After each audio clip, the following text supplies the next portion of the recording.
నమస్తే విజయ పెద్దన గారు. నమస్తే ఉషా. ఒక మనిషి పొజెసివ్గా ఫీల్ అవ్వడానికి అంటే రూట్ కాజ్లోకి వెళ్ళి కనుక మనం చూస్తే ఆ భావాన్ని ఎక్స్ప్రెస్ చేయడానికి కావచ్చు, ఆ ఫీలింగ్ రావడానికి కావచ్చు, కారణాలు ఏంటంటారు? అసలు పొజెసివ్నెస్ వల్ల చాలా ప్రాబ్లమ్స్ వస్తుంటాయండి.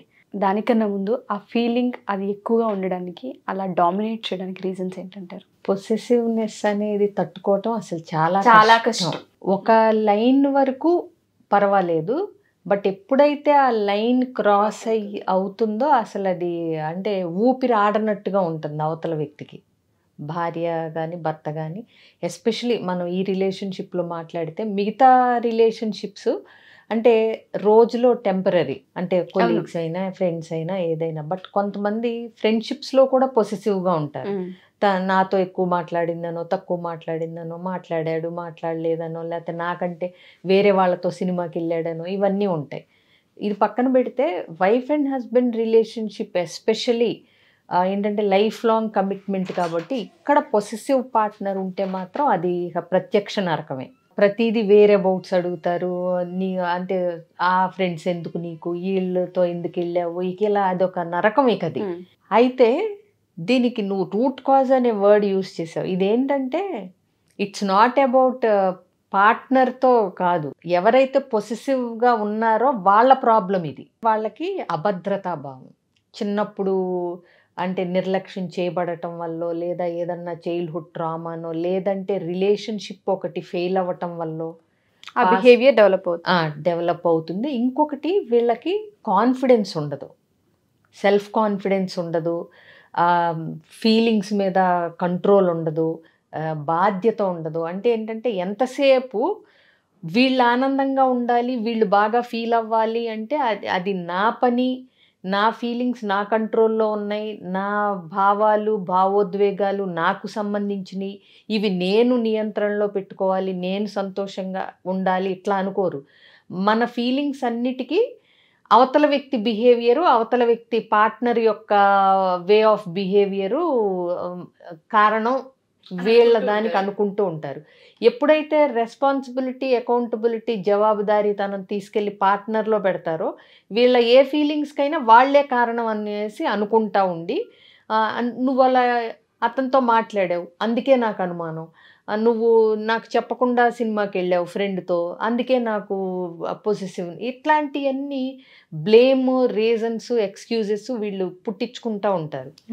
యాక్చువల్గా ప్రాబ్లం వాళ్ళకి వాళ్ళే, వాళ్ళల్లో ఉన్న ఇన్సెక్యూరిటీస్, లేకపోతే లో self confidence, fear of rejection, అంటే వీళ్ళు నన్ను వదిలేసి వెళ్ళిపోతారేమో, వీళ్ళకి నేను పూర్తిగా నేను నచ్చలేదేమో, ఇలాంటి వల్ల ఫ్రెండ్షిప్స్లో అయినా, రిలేషన్షిప్లో అయినా, పెళ్ళి మ్యారేజ్లో పార్ట్నర్స్ అయినా ఈ పొసెసివ్నెస్ అనేది ఎక్కువగా ఉంటుంది. ఇదేం చేయాలంటే ఉన్నప్పుడు పార్ట్నర్తో ఓపెన్గా, ఎప్పుడైతే పార్ట్నరు నాకు సఫకేటింగ్గా ఉంది ఈ బిహేవియరు అని ఎప్పుడైతే వాళ్ళు ఎక్స్ప్రెస్ చేయటం మొదలు పెడతారో అర్జెంటుగా దాన్ని గుర్తించగలగాలి వీళ్ళు. సో గుర్తించి ఏంటంటే ఆ చర్యలు తీసుకుంటున్నప్పుడు ఏంటంటే పార్ట్నర్ కూడా కోఆపరేట్ చేస్తారు ఆబ్వియస్గా. అంటే ఏంటంటే నాకు ఇట్లా ఏదో ఇన్సెక్యూరిటీ ఉంది, సో నాకు ఇలా ఫీలింగ్స్, అంటే నువ్వు నాతో చెప్పకుండా నీ ఫ్రెండ్స్తో సినిమాకి వెళ్ళినా సరే నాకు జెలస్గా ఫీల్ అవుతున్నాను నేను అని నువ్వు ఓపెన్గా చెప్పావు అనుకో, ఈసారి నుంచి ఆ అమ్మాయి ఏముందలే చెప్పెళ్దాం అనుకుంటా. అంటే ఒక లైన్ దాటనంత వరకు తిను కూడా ఆ ట్రస్ట్, ఆ పార్ట్నర్లో ఆ ట్రస్ట్ బిల్డ్ చేసి కాన్ఫిడెన్స్ లెవెల్స్ పెంచడానికి పార్ట్నర్ నుంచి అవతల పార్ట్నర్ నుంచి కూడా కోఆపరేషన్ వస్తుంది.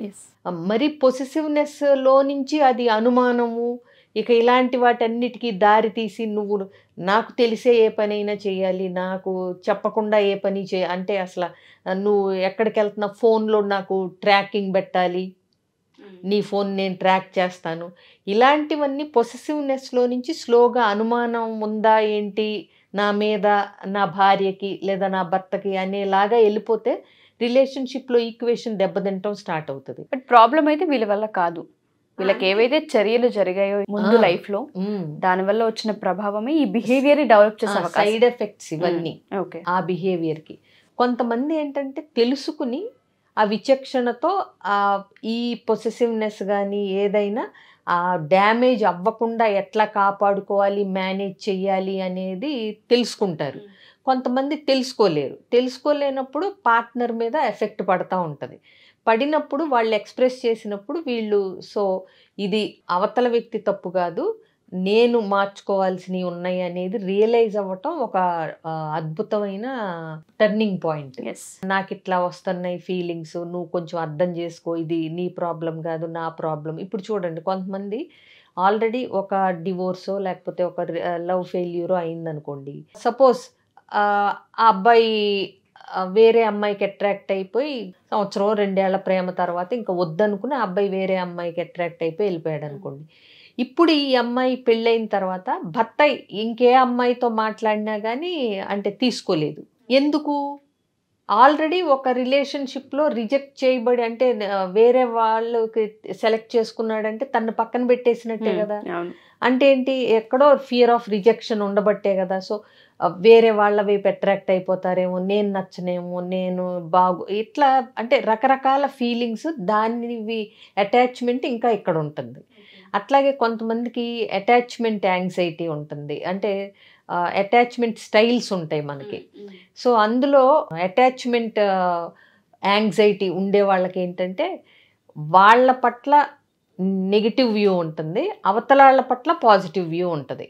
అంటే నన్ను ఎవరో ఇష్టపడరు, నేను అంత ఫ్రెండ్లీగా ఉండలేను, సో నేను ఎవరికి అంత నచ్చను, ఇలా అభద్రతా భావాలు ఎయ్యో వాళ్ళ గురించి వాళ్ళు కాన్ఫిడెన్స్ లేక నెగిటివ్ థింకింగ్ స్టార్ట్ చేసి అవతల వ్యక్తి వాళ్ళకు ఉండాలి అంటే వాళ్ళని కంట్రోల్లో పెట్టుకోవాలి, కనుసన్నల్లోనే ఉంచుకోవాలి, లేదంటే మన చూపు దాటిపోతే వెళ్ళిపోతారేమో నన్ను వదిలేసి. ఇట్లాంటి రకరకాల భయాలు ఉంటాయి. ప్లస్ చిన్నప్పుడు నిర్లక్ష్యంగా, అంటే వాళ్ళ మీద కేర్ తీసుకోలేదని వాళ్ళు ఫీల్ అయ్యో, అంటే మా అమ్మకి నేనంటే ఇష్టం లేదు, లేకపోతే మా నాన్నకి నేనంటే అంత ఇష్టం లేదు, అక్కంటేనో తమ్ముడు అంటే నేను ఇష్టం, ఇట్లా నన్నెవరు అంత ఎక్కువ ఇష్టపడరు.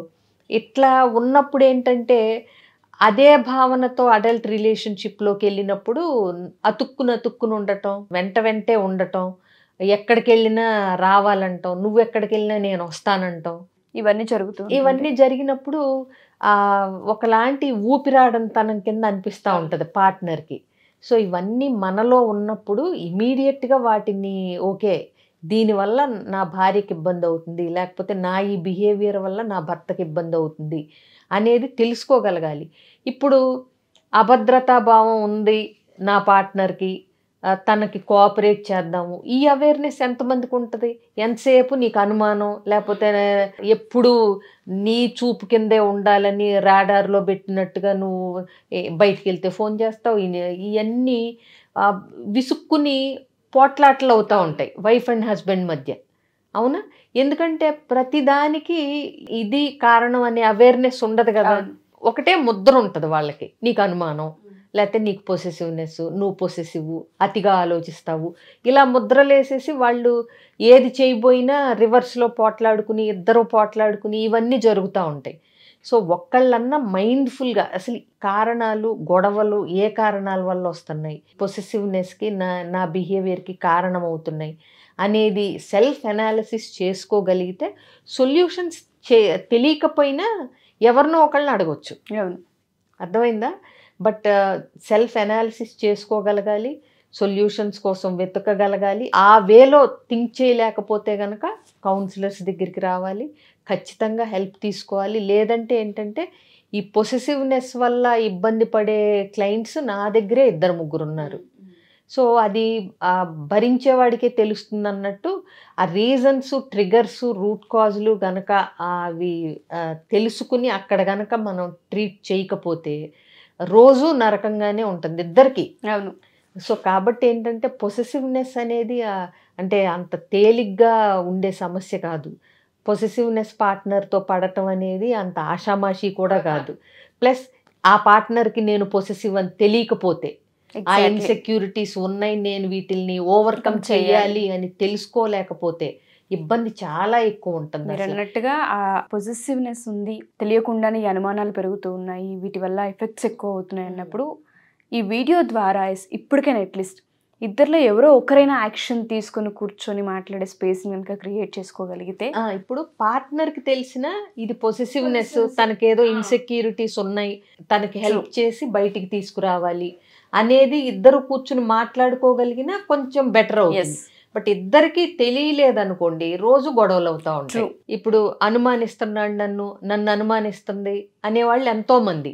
ఆ అనుమానం వెనక ఈ అభద్రతా భావం ఉంటుంది, ఈ పొసెసివ్నెస్ ఉంటుంది, కాన్ఫిడెన్స్ లెవెల్స్ తక్కువ ఉంటాయి, చిన్నప్పుడు ట్రామాస్ ఉంటాయి, బ్యాగేజెస్ ఉంటాయి.